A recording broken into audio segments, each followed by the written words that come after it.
This is the Healthy Business Podcast, the show for ambitious business owners who want to grow and scale in a healthy way. I'm Sarah Cook, and I'll be sharing with you tips, inspiration, and proven methods from leading business experts, entrepreneurs, and health and wellness professionals to help you grow your business with more income and having more impact, but in a way that works for you. Because when you have clarity and strategy, you can achieve the results you want. Hello and welcome to today's episode of the Healthy Business Podcast. I am joined by the wonderful Vanisha Patel, and we're going to be talking to you about social media. And she is an expert on all things social media, especially from an Instagram perspective. And we're going to be talking about how things are changing super rapidly, what some recent updates are, how you can get the most out of it using video content, which is becoming super key in your marketing strategy on social media. And ultimately, it's about getting more sales. You know, we're all growing a business, and how we use social media should be part of your marketing strategy to ultimately grow your business, but grow your sales as well. So, Vanisha, thank you so much for joining me. Thank you so much for having me. I'm really excited to be here. Yeah, I'm excited to delve into this. And I know it's one question that I always get asked is that kind of, you know, how to use social media, how often you should be in there. So we're going to delve into that, I think, as well. Before we start, though, one question that I always ask my guests is, what does a healthy business mean to you? Oh, this is a really good question. So, a healthy business to me is having a good work-life balance. I think this is absolutely key because I think when you run your own business, you can easily get caught up in working so many different hours, but it's about having that balance, having those boundaries in place. So, having a healthy business is one where you're working obviously the hours that you want to, but you've got that balance in place where you're spending time with your loved ones, your family, your friends, and you're taking time equally for yourself as well. I think this is one of the most important things that I've learned over the years. It's so easy, isn't it, to spend all the hours working in your business when actually quite often you set up your own business to have that flexibility, to have that freedom. So yeah, I love that. It speaks very closely to my heart. But I think leading into that around social media, that has become a massive part of our lives. And, you know, talking about boundaries, talking about, you know, how to have that sort of time off with friends and family. How do you manage that from, you know, being a social media strategist to having those boundaries as well? That's one thing that I used to find really difficult because obviously I'm active on social media myself. Like I take my followers behind the scenes, sharing exactly what I'm up to, what I'm helping my clients with. So by the time, say I'm out with like family and friends, they say to me, "Oh, are you not doing a story or you're not posting?" And I say no, because I like having those boundaries in place and I like having that time off. And before I used to really struggle to actually switch off because the way that social media has grown, it's become part of our lives because yes, we're showing what happens behind the scenes, but at the same time, we're using it for business as well. So it's good to have those sort of boundaries in place, thinking, right, this is my shut off time from social media, because you can easily just be scrolling through your phone and you don't realize how much time you end up wasting on there. So interesting, isn't it? Especially when, you know, we're told we should be on social media all the time. We're told that we should be posting behind the scenes, as you were saying. But actually, I think it is that boundary, is that people can still know more about you. They can see behind the scenes without you having to be on there all the time. So it's being quite selective, but being quite clever with your time, I guess, as well, isn't it?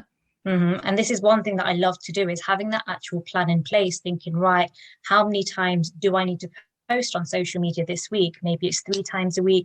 Once you've identified when you're going to post, then you know exactly what's going out, whether you're going live, what stories you might be doing. And at least then, right, I'm going to be intentional with the time that I am spending because things are planned out. And the way that you plan it out is you think about those goals.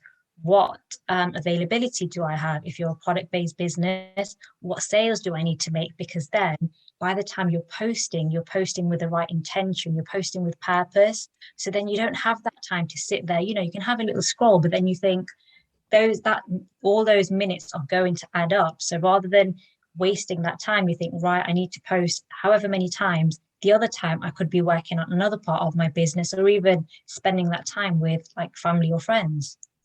So true. And I think it always comes back to what you're selling. And I talk to my clients about this as well, is that you have to know what you're selling, because then you can create the marketing content that's going to lead into that sale, so that you're not pushing constantly, you're attracting and you're seeding that content which gets people to want to buy from you or want to get to know you more. Thinking of that, and one of the questions that I tend to get asked a lot is, well, how much do I post? What is the ideal frequency that we should be posting? You sort of mentioned 2 to 3 times a week there. I think people have that assumption that they need to be posting every day and lots of times a day. What are your thoughts around that? I think it's different for every single individual and business owner. The reason why I say 3 times a week is this is something that I do. However, because of the way that life has gone or things that have happened like in business, I haven't been able to do that. But normally I'd post maybe 3 times a week. One thing that I would say is depending on your time available, the schedule that you've got, what time have you got to post? Because if you say to yourself, right, Sarah, I'm going to post every single day, do you have the time to post every single day? Every single day, does that mean you'll show up on video? Does that mean you'll share a carousel post, a graphic based post where you need to be designing all of those things? Because then if you say to yourself, right, that's 7 posts in a week, that's 14 posts in like 2 weeks, but do you have the time available? So I would always think about your time that you've got available. So if that's maybe committing to 2 or 3 times a week, that's completely fine, because then if that's only 3 times a week, you only actually need 12 posts for that month. And when you break it down that way in a realistic way, you reduce that overwhelming feeling. So it's different for each individual. But I'd always say start small, maybe 2 or 3 times a week. And then if you think you've got that time available to create that content, then maybe start to increase it. And it's that consistency, isn't it? Because there's no point in posting like every day for a month and then Yeah. disappearing for 2 months. So you want to make sure you've got that consistency, that you, as you say, that you've got that time available, not just to create the content, but actually to think about, why and what you're posting, as well as the images or videos that are going with it. What about scheduling? Do you recommend people schedule posts? So kind of batch creating content and then scheduling things, or what are your thoughts around that? 200%, especially because say you've got a day where you've got back-to-back calls, whatever you're doing, and you don't have that time to manually push a post out. There's nothing wrong with like scheduling it, because at least then that say Monday at 10 o'clock, you're on a meeting, for example, that post will go out for you rather than you having to sit there. So if you do that, it will buy you back so much time. And it goes back to what you were saying around, planning, knowing what you're selling, because then you can create that content with purpose. You've got that intention there. And it's a lot easier, especially for our brains, the overwhelm side of things, to create all of those posts in one go, rather than kind of on a daily basis going, oh my goodness, I know I've got to post something. What am I going to post? And I think that's when the overwhelm kicks in, isn't it? I know. And I think this is the struggle that a lot of people have. They start with, well, what am I going to post? But one thing that I always say is, what goals are you working towards? Because if you know exactly what you're working towards, it'll be so much easier for you to then create content. And then when you start to create that content, you can even look back to see, right, it's carousel posts that are working well, it's reels that are doing well. So then half the work is already done for you, because one, what goals you're working towards, and two, what kind of content is working well. And I love what you just said there around the almost kind of alluding to the fact that you need to use your insights, like know what's Yeah. working for you, because trends change all the time, and we're going to touch on that. But I think don't just post for the sake of it. Like, spend that time looking and seeing what has worked for you previously and do more of what works, because then you're going to get the most traction from it. So how far would you recommend people do sort of batch create or schedule in advance? I try and do at least a couple of weeks or a month's worth. But again, you don't necessarily need to do that. Say, for example, you start with a week, then I'd highly recommend doing that. And then perhaps you can do 2 weeks, but then don't think that, oh, all of my posts were already planned out. If something changes, that's completely fine. So you've got that flexibility. Yeah, definitely. And we know life happens, don't we? The media reports very quickly, life can change, the world can change, different news stories. And I think being aware of that, and if you've got some posts coming up that might trigger people or do something like that, that's okay, but let's just push that and be aware of what's going on too. But having that plan gives you that starting point to not have that overwhelm, which is just, yeah, I find it incredible to do. It just makes life so much easier. And especially now, because obviously the kids will be breaking up for the summer, thinking about what have you got coming up in the next sort of couple of months. Are there any sort of big holidays that you've got planned? Have you got anything in your business? Because if you start planning it in such a way that, you know exactly what's coming up, you start planning out those posts, it'll make your life so much easier, because say you've got 12 posts you want to plan out, you might even have half the work done because you know exactly what you're going to be talking about, because you know what you've got coming up, both personally and in your business as well. Yeah, and it's that visibility, isn't it? It goes back to that consistency, that visibility, that it's okay to take time out. In fact, as a business owner, that's the whole point, is that you can take time out and have that flexibility. So knowing that you are visible, knowing that you've got that presence for your audience without having that overwhelm, for me is and certainly was when I first started, a complete game changer. And I know that one thing that does come up a lot is individuals actually thinking, but I need to show up every single day. Oh, but this has happened, but you don't necessarily need to. But if you are visible, like say more or less, I don't know, even once a week, and you're consistent, don't worry about those times where you're not active, because you don't need to be active necessarily all the time. Yeah, definitely. And in some ways, that creates a bit of intrigue as well, doesn't it? Of kind of people keep looking out for you because they want to know when you are coming back. And I know one of the trends that I've sort of heard recently is that, if you miss a day from stories, then it increases your reach.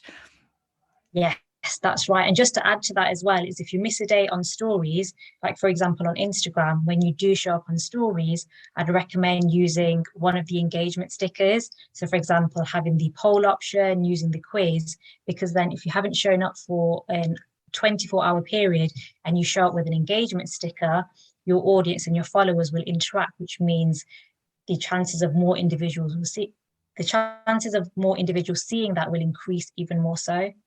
Amazing. Great tip there as well. What I'm going to delve into this a bit more, I think, because, the world of social media changes so quickly. What are the current trends that are working really well for people? So we've talked about people being intentional, posting with purpose. What should they be focusing on? One thing that I've seen increase a lot is authenticity. So this is what more and more people want to see at the moment. So, not sharing filters all the time, actually showing what's happening behind the scenes, because people want to be able to see that. People relate to people. People buy into people. Like, when you share that real, vulnerable side to you, that is what will draw other people in. And the more that you're doing these things, it's going to be memorable and it's going to be relatable. So yes, I mentioned before, we use it for our businesses, but we also use it personally. And this is what people want to see. They don't necessarily want to see, oh, it's 7 a.m. on a Monday morning, I've done this, this, and this, everything is perfect, when in reality it's not. And that's what people want to see. The more that you start doing these things, they'll buy into you, and it's really memorable as well. So it's almost that, not just using the filters or kind of avoiding those, but actually filtering your life to a certain extent as well, and not just showing the, beautiful images, and it's sharing the real life behind the scenes too. Exactly. And another thing that's growing at the moment, I think it's just going to continue to grow, is the use of video. So going live, and even the use of reels, of TikTok videos, because the way that we're consuming information now is changing to what it was before. So say, for example, you pull up Instagram on your phone, people are just scrolling through. So it's like, how can you use reels in order to capture someone's attention within the first, I'd say 3 seconds? Because if you can do that, they'll think, oh, Sarah's just shared an incredible reel. And then whoever it is more likely to consume the rest of your content, thinking, oh, this is what she does. How can I potentially work with her? And it's amazing, isn't it? Like, you have to capture people's attention within that first 3 seconds. Otherwise, that thumb is just scrolling. And imagine, and I've done this to so many individuals, where you see one video, like say, for example, it's a reel, you think, oh, this is so much fun. What else have they done? So imagine, just by doing that with a short, snappy video, how can you grab the attention? And I always call it like a scroll stopping image, a scroll stopping reel. Like, how can you do that just to grab the attention of your follower and your audience? And what is working for that? Is it, people I think are a little bit afraid of doing the reels where they're dancing or they're doing the kind of pointing in different directions. Is that something that is trending, or are there kind of, I know there are lots of other ways of kind of doing reels as well, but what is, people are kind of worried or not sure where to start with reels. What are you recommending at the moment? People are still doing that, but you've got to know that people don't you don't necessarily need to show your face, even if it's a collection of pre-recorded images or videos on your phone. If they're short, they're snappy, they're quick, and it's the audio. If you've got that right audio, which is like something that's fun, it's memorable, and that grabs the attention, you don't necessarily need to show your face. It could just be something where you're taking your audience behind the scenes with you. It could be taking them from one place to another, like a day in the life of Venetia. Scene one, this is what I'm doing. Scene two, this is what I'm up to. And I don't necessarily need to be showing my face, but I can show those different elements and part of my day, because you're taking your audience on that journey with you. And this is what they like to see. I love that idea of kind of doing a day in the life reel of just, it's an easy way to show people what the behind the scenes are with, as you say, without having to show your face that people are kind of quite nervous about, especially when they're sort of first starting out. I know that's one of the big things when it comes to video and visibility, is people are like, oh, I don't know, I'm not sure I feel comfortable yet. So that's a great way of just, getting out there and getting into reels and video without having to be visually visible. Exactly. And that's how you'll slowly start to build up your confidence. And even if you do like a day in the life of, you can share something like, my morning routine. So you could show a little video clip of like your book that you're reading. Your next one could be, getting ready for the day. You've got your planner out. Third one could be like with your laptop ready. So you're not actually showing your face, but you're showing those different parts. So then straight away, your audience will think, oh, what is she up to now? What is she doing now? Like, what is she working on? Such a great idea. And from a live perspective, so from videos, one of the things that I found with my Instagram most recently is that, it's the replays, isn't it? It's the, people are watching on the replay. They don't necessarily kind of watching you live. And I think that can put people sometimes off, because they're like, well, no one's turning up to watch me live, I'm just not going to bother.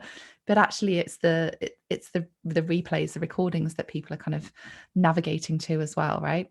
And especially now, like obviously everyone is busy.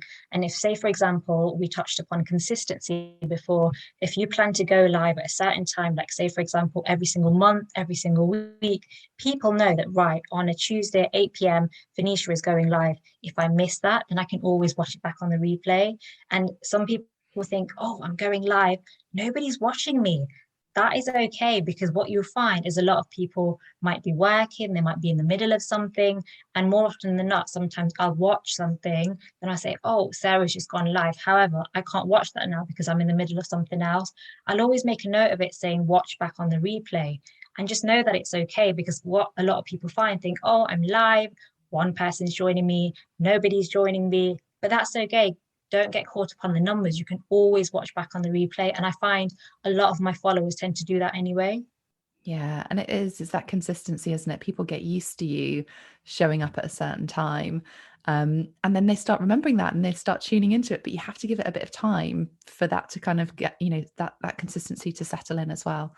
Exactly. And I think this is the problem that people have. They think, right, I've gone live once, twice, maybe over the next, the last couple of months, they're not getting those results. But it's with anything that you do, like whatever you're doing personally, keeping fit and healthy, you're trying to put on weight, you're trying to lose weight, you won't get those results straight away. So you can't give up. You need to put that work and effort in, even if it takes 3 months, 6 months. And even now, people see me still going live. That's because we do things on a consistent basis. It's likely to be remembered. You're consistent with it.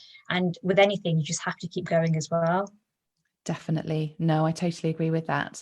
And how are you, from an audience growth? Obviously, we've talked about videos, we've talked about content. How do you manage your grid, as it were? Because, I know there's lots of people that like to have a pretty grid and they like to have that consistency of different things on there. Is there any benefit to that? Or is it just, more of a vanity side of things?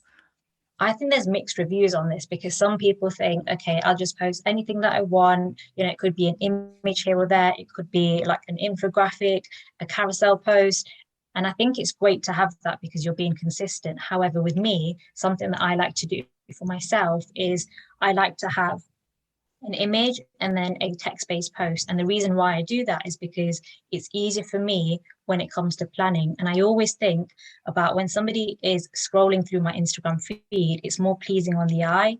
And rather than having somebody's images that's sort of all over the place. They might share incredible content, but if they're looking through mine, they think, right, 5 tips on saving time, 5 content ideas, and it's done in such a way that it's like, say somebody looks at one thing, they think, oh, she shared more tips here. And not only is it more aesthetically pleasing on the eye, they're more likely to scroll through. Like, it's personal preference, but I always think having that sort of consistency and aesthetically pleasing grid is so much easier rather than not a jumble, but yeah, I'd say just random pictures.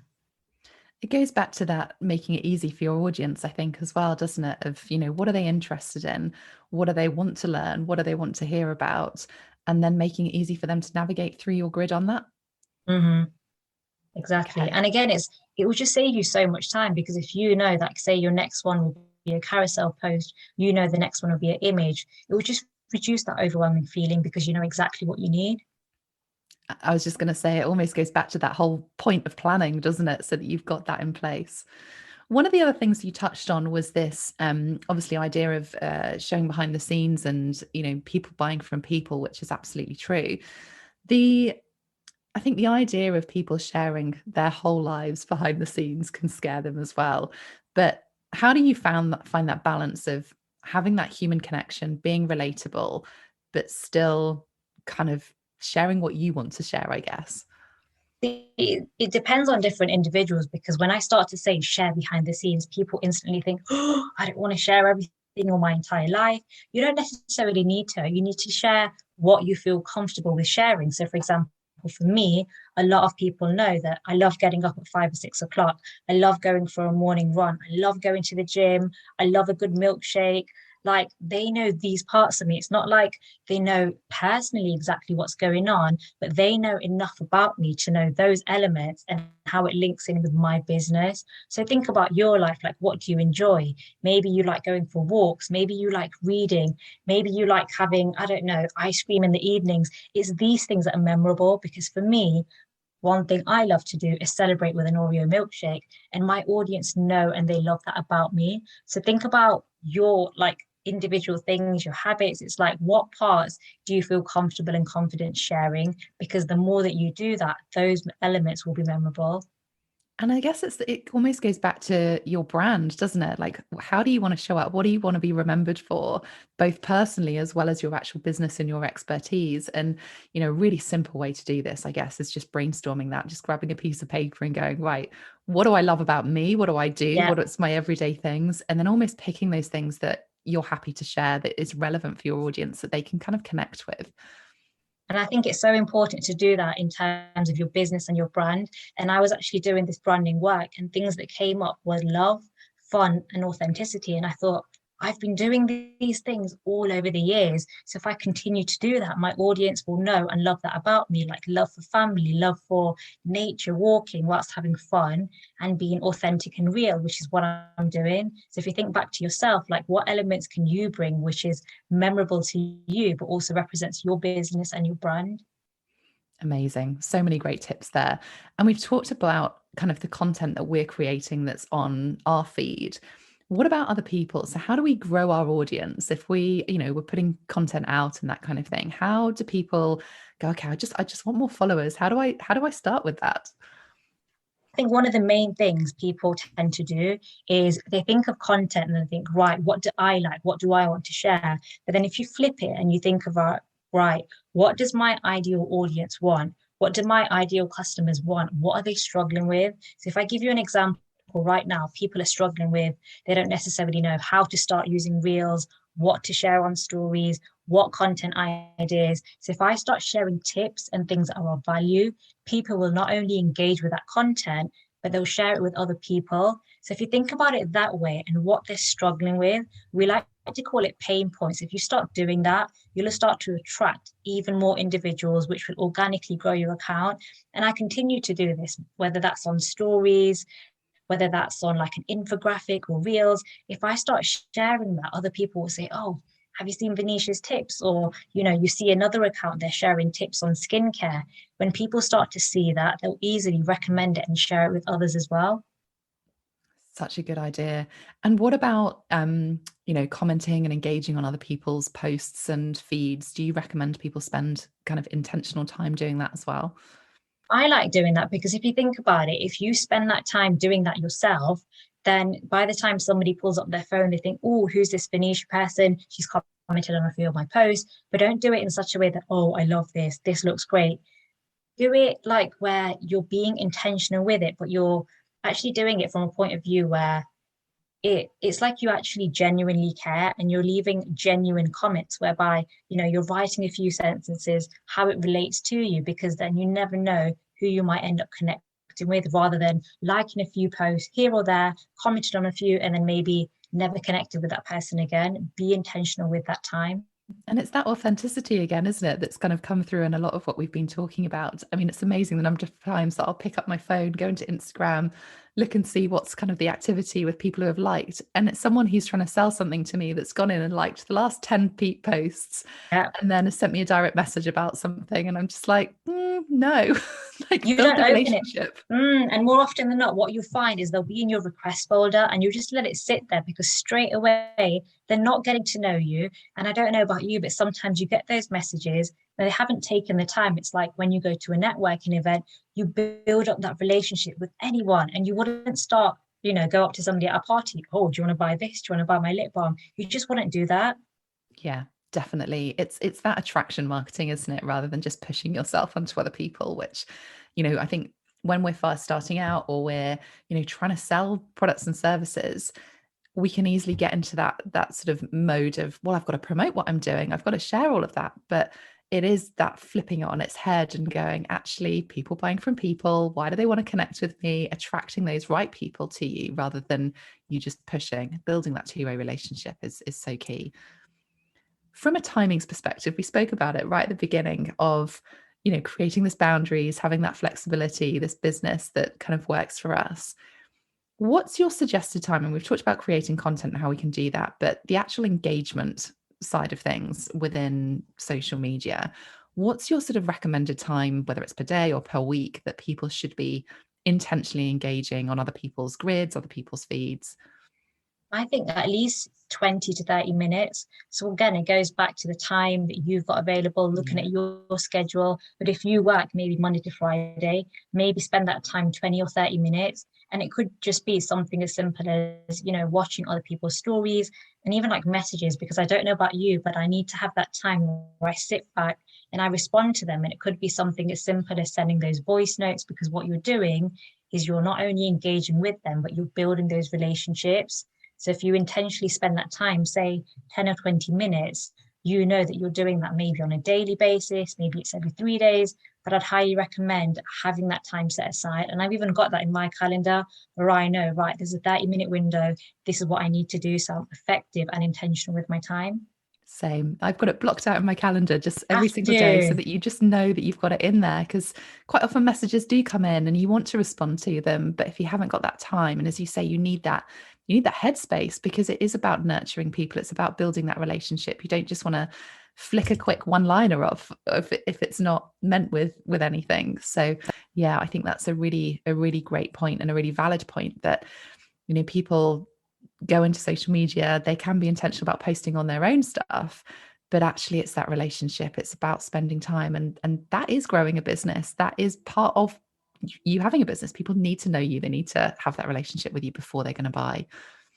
And especially with how busy we are now, like, there's so many different elements, especially when it comes to like, keeping fit and healthy, doing things like the food shop, doing like your emails, your admin. And if you pencil that time into your schedule, you know that that block is dedicated to not only engaging with accounts, but you're building those relationships, you're nurturing them as well.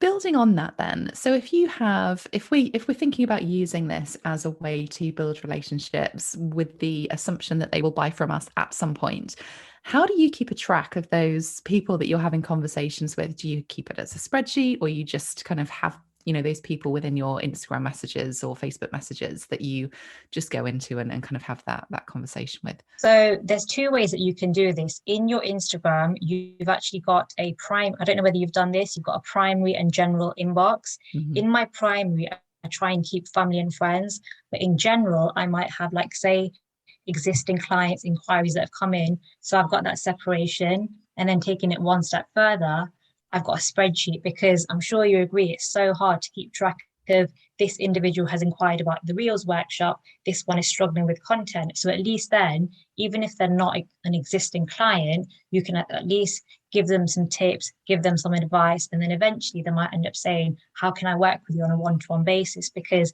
it's so hard to keep a track of like all those different individuals that you're speaking to. So number one, having like the two inboxes, having that separation, and then having it on a spreadsheet, or even if you like pen to paper and notebook. But I don't know about you, but I love having like a spreadsheet and having it all like laid out in that way. Yeah, and it's easy to move people then from one space to the other, isn't it? Of yeah, no, I love a spreadsheet for all Saves sorts so of much things. time.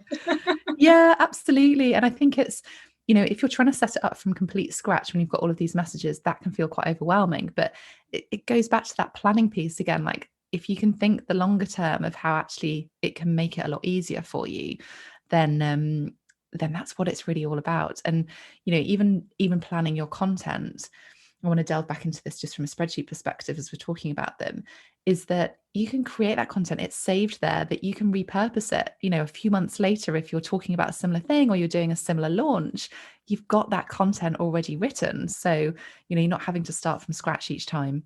I know. And this is what a lot of people say, thinking, oh, I don't know what to post. Like, where do I start? But if you've already got the content there, why not repurpose it? Like, say, for example, you've got one Instagram post, maybe you can go live, share it onto your email list, share it into a reel, share it as a TikTok. So if you've got one piece of content, you can actually share it 7 different ways. You don't necessarily have to do that the same month.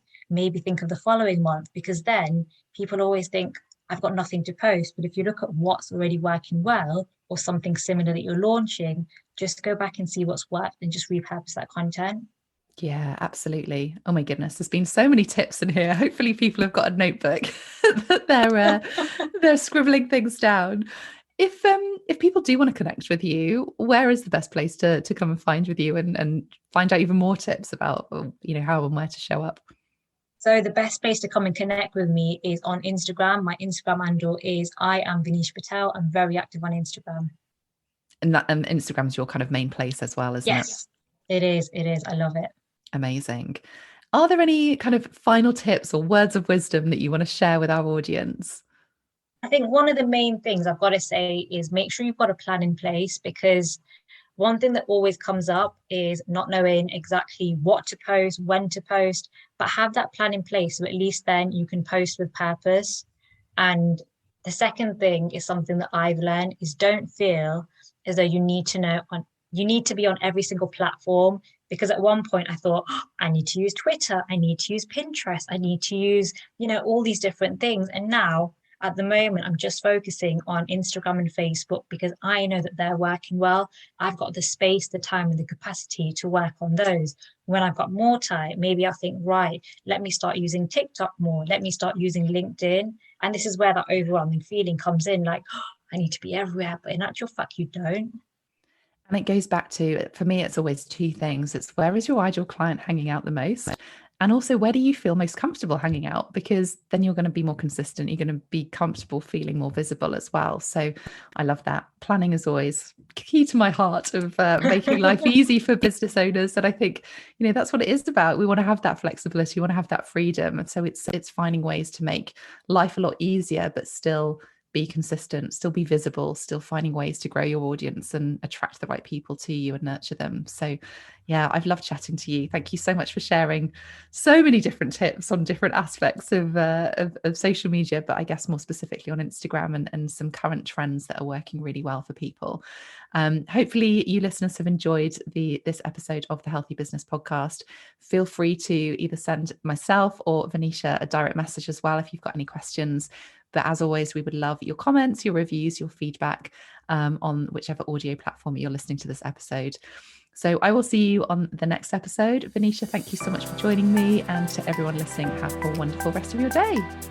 Thanks for listening to the Healthy Business Podcast. To get your free checklist with 1-minute hacks to accelerate your business and find out more about our community, head to my website, sarahcookmarketing.com/healthy business.